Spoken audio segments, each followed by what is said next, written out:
Rob, we've talked about Lamar Jackson all week, and we just talked about him a little bit with Rod Woodson or TJ Houshmandzadeh. TJ, yep. And TJ was very passionate about that. And it really interesting, too, that TJ, he had a torn PCL and played within 3 weeks.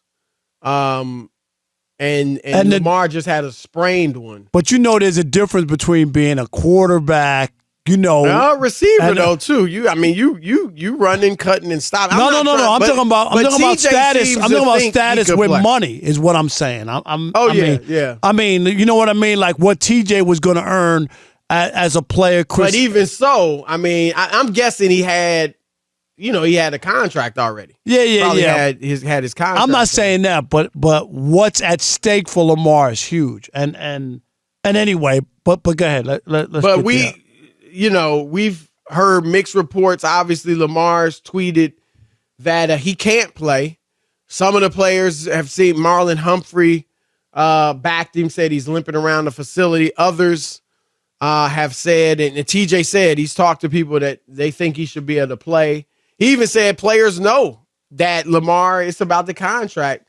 But whatever the case, Michael Vick, the legendary Michael Vick, Charles Woodson, the Hall of Famer, and Sean Payton, Rob, they were on Fox, and this is what they said before the game about Lamar Jackson. I don't like it, and they're in a playoff game, and I get if he's not playing, but this whole tweet out, let me explain my whole medical status. And look, I'm hearing grumblings from a handful of folks there that their teammates that feel like his process has been slower than expected. I just don't like it. The team's more important right now than you. And we appreciate the information on your injury status. You're not playing. I get it. I don't see this player back in Baltimore next year. Oh, wow. And I think he'll end up with another club. Yeah, I look at it. If this team was, 2-15, I could see him not coming back and trying to finish out the season. It just seems that, we all play this game to try to win a Super Bowl. Like, that's the main goal. And if you have a team that's good enough to get to the playoffs, and we're not having this conversation. That contract. But you're not having you're 3 games. I understand. Away. He's playing the game. I don't know if I would have the balls to do it. I'm being real honest with you. To sit out. But kudos to him. I mean, he's about his business. He figures they don't want to pay him. So, but Coach say, like you just said, it's the playoffs, man. You 3 games away. Put a brace on it. Get it going. And look, put a brace on it. Let's go. Well, it's hard to say that though. Right. We don't know if he's not. I don't know the extent of his injury. I played the whole season on a sprained MCL. All right, Rob. Horrible. Just horrible. And I would have asked Sean Payton, when did you ever play with some injury or coach? You're like you had a fully guaranteed contract. You know what I mean? And then the other players, TJ Houshmandzadeh said it. Just hate. That you want to know why, Chris? The players in the NFL don't get what they should? It's because of people like those guys. That's why. Did anybody challenge those guys? Nobody challenged them. Oh, in that set?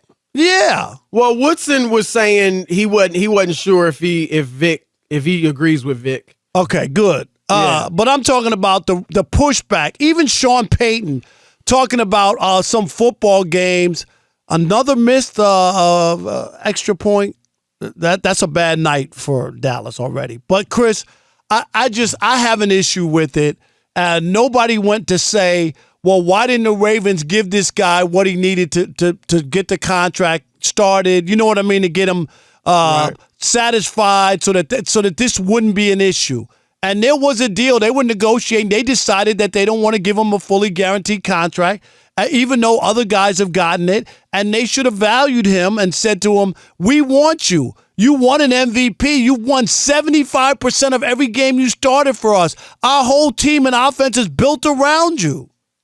I mean, I have a problem. I cannot get over how people are talking about, well, you're here for the player. You should go out there and play no matter what. Just let your leg fall off. I remember Brett Favre did that too. Do you remember the player on the Packers? He was in a contract. I'm going to Google it. Rob G, can you Google it? He publicly ripped the guy, Chris, for not playing. The kid was injured in a game after that without a deal, never got paid. Well, you think Brett Favre came back and was like, well, let me share some money with him? Chris, Javon Walker. Anybody think of, Google it and look it up. He trashed the kid about not playing. And the kid wound up getting hurt and not getting paid. That's all I'm going to say. Well, I'm surprised at Vick, and I don't think Charles Woodson, he said he didn't know the extent. Yeah, I got injury. that. I'll give him he didn't seem to be. But Sean Payton and Vick, I'm surprised because usually, Rob, players and even ex-players won't get in a guy's pocket. Yes. Right?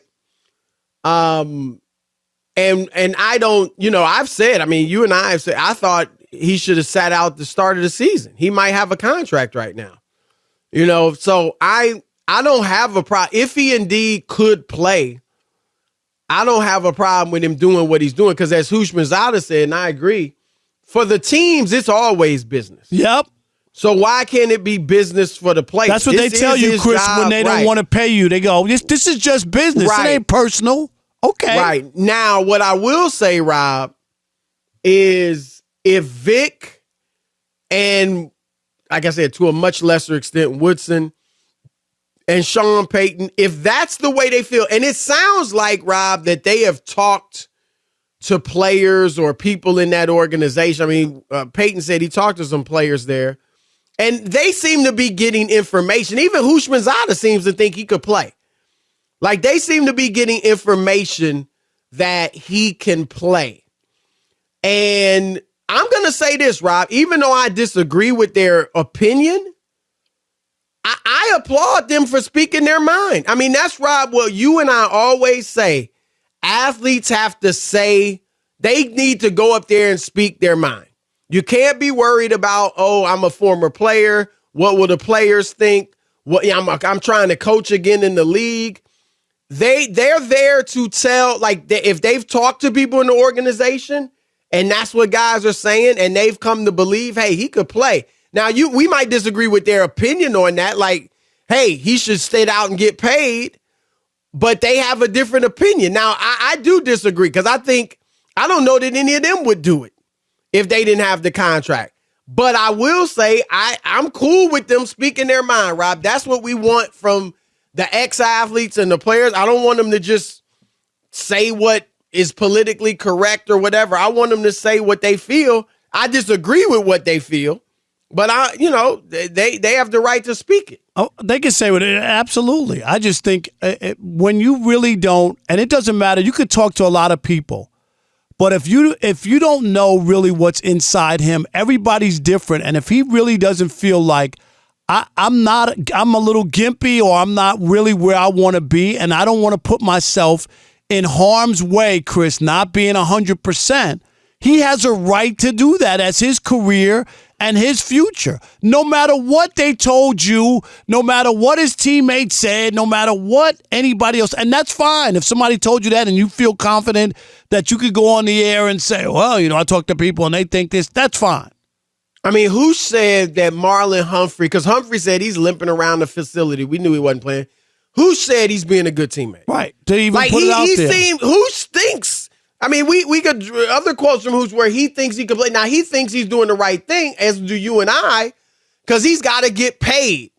And Chris, this is why I'm saying where the Ravens are partly to blame on this. From this standpoint, that this should have been your priority on getting this guy signed. This is not Dak Prescott, Chris, where the Cowboys were hemming and hawing and they didn't want to. This guy won a unanimous MVP. This guy's won 75% of the games that he's played in. This guy, the offense runs around him. Everything's set to him. Do you know what I mean? If that's not a commitment to somebody or worth making that commitment, then what is? Yeah, I think they are philosophically against giving a fully guaranteed contract. But I think that's going to change. I think the league, I believe somebody will give it to him. If they franchise him on the exclusive tag, Rob, where he can't talk with other teams, I think he'll play because we said it. This is the only year he's gotten big money by NFL standards, about $23 million, I think. And next year, if he's franchised, he could get 45 to 50. So I don't think he could turn that down. But if they franchise him, Rob, and it's not the exclusive tag and he could talk to other teams, my guess is that another team will give him a fully guaranteed deal and he'll probably get traded.